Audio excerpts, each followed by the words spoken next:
Is it finally a buyer's market in Southern California? Some counties are seeing median home price drops and are seeing listings stack up. But in some places, sellers are holding the line. In this video, I'm gonna dive into which counties and areas are showing a shift towards buyers. It's time for the Southern California Housing Market Report. We've pulled the numbers from the California Regional MLS for single-family homes, condos, and townhomes going all the way back to 2018. We're gonna dive into the data that matters right now. We're looking at closed sales, properties going under contract, that's buyer demand, new listings, that's seller supply, all rolled up into one. And in Orange County, the first chart we're looking at, we also have the mortgage interest rates. You can see pre-COVID, we're going way back to 2018, back to normal years. And the past 5 years have been anything but normal years. We have two plateaus for listings, and this trend will be in several of the Southern California counties. We have new listings at a pretty much level area before COVID, and then low during COVID, and mortgage interest rates as they went up, we see that the supply and demand went down. Pretty darn easy to track that one. 2.87 in 2021 in July was one of the lowest mortgage interest rates. We can see when we look at new listings that inventory is down slightly for new listings in Orange County, and pending sales are up slightly. So while it is more of a buyer's market, we're seeing fewer sales, and you can see fewer closings year over year, down about 5% for closings. There's still a fight out there for buyers. We are seeing multiple offers on properties because we always have multiple offers. Literally in any market, you go back to the global financial crisis, during those tough days when demand was way down and supply was through the roof, we still had multiple offers if something was priced right. So it's important to put it into context. Just because it's a buyer's market on some level, so it's important to put it in context. Just because it's more of a buyer's market doesn't mean that buyers can write any number they want. And sellers, it doesn't mean you can ask for any number you want. You got to be realistic. Moving into LA single family, you can see that plateau, and we double check the new listing numbers because it's so darn flat. It was so consistent from 2018 to 2021. It has since dropped. We're off for number of new listings, and of course, like we've said, we're down for pending sales. So we can see here the listings are pretty flat year over year, not like 2023 where we were record low for new listings and a record low for pending sales, but we're down slightly year over year for pending sales in Los Angeles. Riverside, a market where a lot of people would drive until they could qualify. They couldn't afford LA or Orange County, so they would drive out to Riverside to buy something. And inventory, again, that plateau from 2018 to 2021, we did double check these numbers because it's so darn similar year over year for the number of new listings in July. You could almost set your watch to it with the number of new listings that would come. And then it changed as we got into 2022 and later. Year over year, slight drop in new listings, up for pending sales. So the gap between new listings and pending sales, to me, is indicative of how much of a buyer's market it is. Back in 2020 in July, it was crazy. Not much choice out there. Basically, almost every house going under contract. Now a wider gap, but 2022 had a much wider gap. That was much more of a buyer's market. There was more choice for any given buyer out there. San Bernardino, County of Yes, up for new listings, up slightly for pending sales. Now, it's going to take a while in all of these counties before we get close to pre-COVID numbers for listings and sales. We've got our plateau here, pre-COVID and post-COVID. Interesting to see 2020 for San Bernardino, the County of Yes. We had a twist where there are actually more properties that went under contract than we had new listings. That's an extreme seller's market back then. Ventura, you're always doing your own thing. Pretty flat 2018 to 2021. And inventory is increasing. Demand is down year over year. That's a pretty big drop in demand. Not as low as 2023. We have more new listings while we have low demand. So Ventura, we're keeping our eye on you.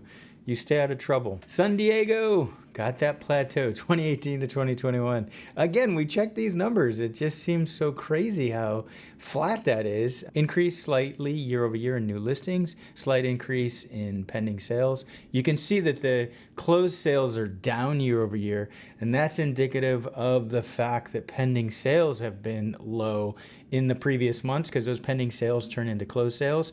But based on this, we should start to see an increase in the number of closed sales, assuming these escrows closed. Now, there have been reports in the news that a lot of escrows are canceling. We don't have any statistics on this right now that we feel confident in reporting, so we'll just see how many of these turned into closed sales. That's the real test. One of the only places you're going to get the statistics for multifamily sales is right here, anything 2 units and larger from California Regional MLS, starting with Orange County. Again, we have the mortgage interest rates.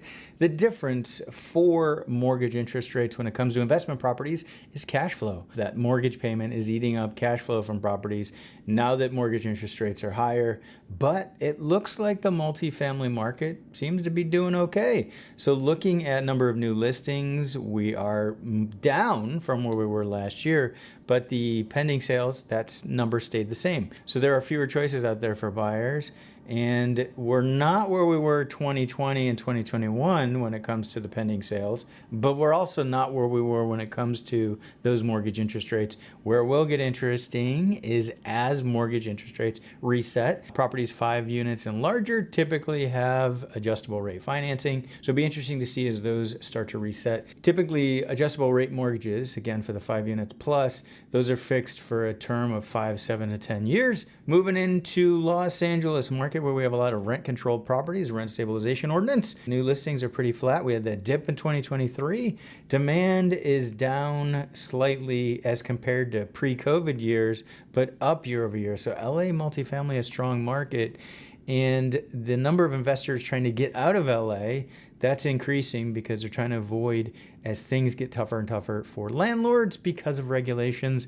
One of the regulations on the table right now would require cooling in all rental units because a certain temperature must be maintained. That would be expensive for landlords to implement, not to mention the electrical grid probably can't handle it. And moving into Riverside, tend to have a higher cap rate in Riverside. We have a slight increase in the number of listings, pretty close to more normal years for number of listings. Demand, not as strong as more normal years. So down slightly year over year for number of properties going under contract, but the closed sales are up. San Bernardino, look at that year over year change in the number of new listings, almost cut in half. So that's a big drop in new listings. Pending sales down slightly, but the gap between new listings and pending sales much tighter this year than it was in 2024. Another market that tends to have higher cap rates, which is better for a better return for landlords. Ventura, always all over the place. 25 new listings in 2019. That's crazy talk. Pretty flat since then for number of new listings. Demand, better than 0 that we had in 2023, but 2, not much better.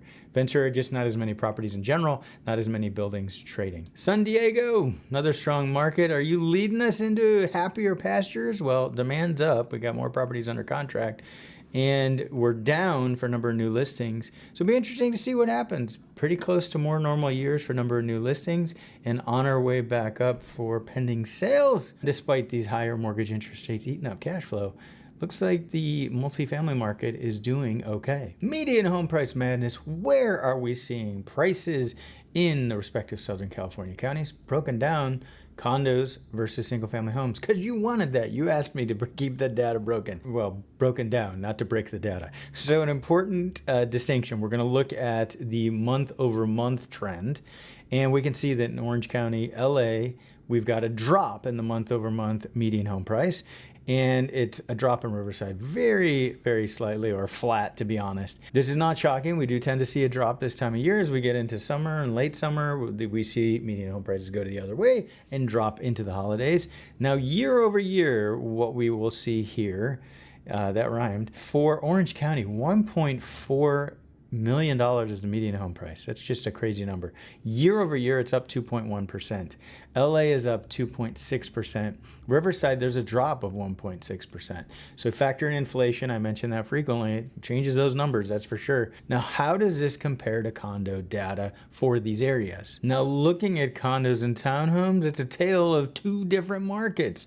We can see that there is a drop. In fact, in Riverside, there's a big drop month over month in the median home price for condos and townhomes. Then year over year, OC's up 2.6%. There's an increase increase there.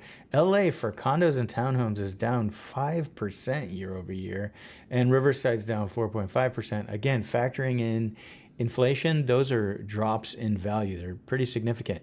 In fact, if you did a low down payment loan, like an FHA loan, on a condo or townhome in LA or Riverside, you're potentially upside down from a value standpoint. Doesn't mean instantly going to be in foreclosure. You can still afford your payments, but you are potentially upside down when it comes to the value of the property versus the amount that you owe the lender. All right, moving into the rest of SoCal, starting with the single family home prices. Interesting, San Diego, we see an increase month over month in the median home price. We're pretty flat in Ventura, and we're down in San Bernardino for the single family home. Year over year, we're down 1.9% in San Bernardino. Ventura is up 1.2%. San Diego single family home prices for the median are up 2.5% year over year. So interesting to see. Again, you can't generalize about all of Southern California because we have such different numbers. Let's see condos and townhomes. And another tale of a different market. We are way down in San Diego for the month over month median home price. We saw a big increase in Ventura, and we see a slight increase in San Bernardino. San Bernardino, holy smokes, look at that year over year change, 9.2%. Ventura is actually down 0.7%. San Diego is down almost 9% in the median home price for condos and townhomes. Again, you factor in inflation, and that's even bigger drop in San Diego. Definitely upside down, over encumbered compared to the value of the property with your loan if you took out a low down payment loan in San Diego for the purchase of a condo or a townhome last year. If you're thinking of buying or selling in SoCal, you could always hire your cousins, uncles, friends, neighbor who just got their license last month, or a team of market data devouring real estate pros like us. Altos Research reports, you know I love them, and you should love them too. There's a lot of great data here, updated weekly, keeps us on the cutting edge of what's going on. Starting with Orange County, there's a few different things I want you to look at. Number one is the market action index, and we can see still a seller's advantage in Orange County, but this number has dropped. We were in 70s, we were much higher. The other thing is inventory. If we get a lot of inventory, we're gonna start to see more price drops. We are seeing an increase in inventory. If I brought in other years, like 2018, 2019, this wouldn't look so outlandishly high. The market segments, this to me is where the rubber meets the road. Looking at the new versus absorbed. So the new listings that come in these respective quartiles, that's important to see, but let's compare to how many are absorbed. In every case except for this third quartile, we have more being absorbed than we have that are new. So we can see that at the top we had 59 absorbed, 31 new. This quartile here, 70 new, 66 absorbed. So when you have fewer absorbed, you got to keep an eye on that. That's where inventory starts to stick. And then the other thing is days on market, keep tracking that. Still low, that bottom quartile, that median price for single family homes, $1,064,000 according to Altos Research reports. Those are going under contract in 28 days. So still moving relatively quickly in that bottom quartile in Orange County. Let's check our other counties. Los Angeles, market action index, still slight seller's advantage, not quite as high as we had for Orange County. We can see inventory is up, but it's slowed, not a dramatic increase like we had here through the rest of the year. New versus absorbed, in every case, other than the bottom quartile where they're the same exact number, in every case we have more being absorbed than we have new. And we can see days on market are the same for the top of the market in OC and LA, around 90 days. Bottom, a different story. So stuff's moving faster in OC versus LA. And you can use these reports to dive even deeper to your zip code or city. I highly recommend doing that because all real estate is local. You might be hearing that in SoCal things are falling apart. And depending on how you parse the data, it could look like certain segments of the market are falling apart, but you got to put it in perspective. Riverside, slight seller's advantage, slightly lower than LA. We can see the inventory has turned now, so we're not getting that increase in inventory like we had earlier in the year, starting to go down. And then new versus absorbed, in every case, more being absorbed. And the bottom quartile not moving as fast as we saw in OC. So very interesting to see how the different counties are acting. Tough to talk about SoCal and paint a broad brushstroke when they vary so much. San Bernardino, the lowest of the seller's advantage that we've had so far. Inventory is kind of plateaued and gone the other way. New versus absorbed, we can see that we're absorbing more than inventory is coming to the market. Days on market consistently around 66 to 77 for properties. It's taking a little longer to sell stuff in San Bernardino. Ventura, slight seller's advantage for the market action index. So in the high 30s, low 40s for all of SoCal right now. Inventory took a turn, but looks like it's going back up. New versus absorbed.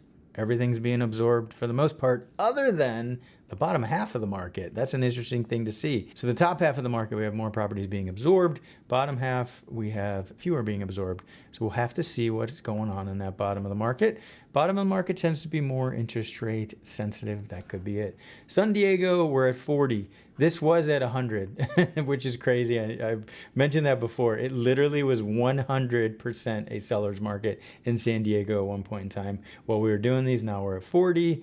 Inventory peaked, and now it's starting to go back up again. New versus absorbed, again, an important number. In every case, more being absorbed. That's a big difference at the bottom of the market. 96 new, 156 absorbed.